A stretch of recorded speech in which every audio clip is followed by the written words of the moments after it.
Just last week, Disneyland announced the opening of a brand new exclusive dining venue located inside, quote-unquote, Walt's apartment. At the restaurant named 21 Royal, a single table will be available per night, costing a party of 12 the sizable sum of $15,000. However, I would not rush into forking out that much if you're looking to dine in the room where Walt once slept. Each their own.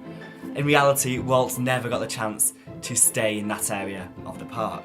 Walt did in fact, however, have a small room located above the firehouse on Main Street, USA, where he would often spend the night. This apartment is still fully furnished, but unfortunately off limits to the public.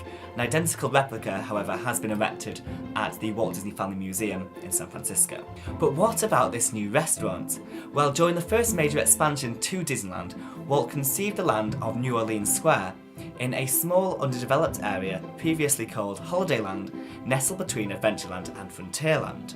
Amazingly, the Imagineers succeeded in placing two major attractions in New Orleans Square, Pirates of the Caribbean and the Haunted Mansion, namely by extending the interior portions of those rides beyond the park's existing borders. And Walt had also requested the construction of a larger apartment for himself and his wife Lillian to entertain guests, potentially alternatively for himself and his brother Roy.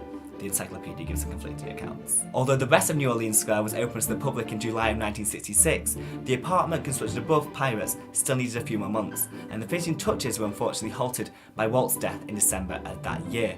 Roy then decided that the apartment could not be enjoyed without Walt and should not be used as such. And in actuality, the location soon to become 21 Royal has been put to numerous different uses over the years. Firstly occupied as a hospitality suite for the insurance company of North America, and then as a base for Disneyland International during the planning stages of Tokyo Disneyland. Imagineer Tony Baxter then came up with the idea to transform the apartment into a museum displaying Disney Parks concept artwork, seeing the birth of the Disney Gallery in 1987. When the gallery was transferred to Main Street, the location was finally converted once again into a fully functioning apartment, given the title of a Disneyland Dream Suite, and available randomly to guests of the park during 2008's Year of a Million Dreams. A similar suite was constructed inside Cinderella Castle at Walt Disney World's Magic Kingdom for the same purpose. Nowadays it is possible, albeit very rare, to win a night stay in either Dream Suite as a prize in various promotions, and it is currently uncertain how 21 Royal may affect this very scarce availability.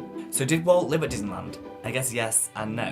One thing is for sure, the Humby Hills house where Walt did live for the majority of the time from 1950 onwards was a major influencer in Disneyland, featuring the Coral Pacific Miniature Railway in its backyard. Gotta love Walt and his trains. I'd be very curious to hear if you have visited the Disneyland apartment in any of its manifestations. Join the discussion down below, and join me on Tuesday as we uncover something I like to call the Disney Channel theory. I am Worthington, this is CruellasFurCoat. Be sure to subscribe for more Disney videos and don't stay too long.